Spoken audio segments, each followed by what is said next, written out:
2011 15-inch Macbook Pro battery replacement.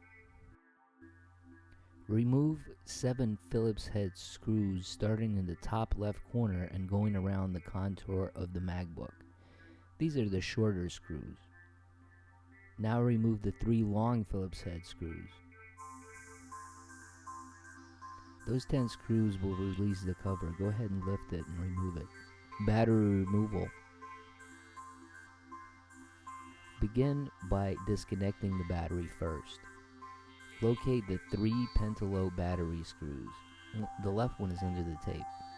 Remove the 3 pentalobe screws. You can now lift up the battery by its tab. Lift it out of the socket. Battery installation. Insert the battery in at an angle and drop it into the socket. Secure the 3 pentalobe screws.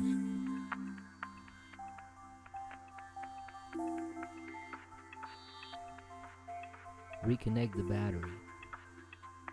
Place the cover back. Install the 3 long Phillips head screws first. Starting in the top right corner, going left. Now install the 7 short Phillips head screws, starting in the top left corner and going around the contour of the MacBook. Reset the system management controller. This will get rid of replace battery soon notification.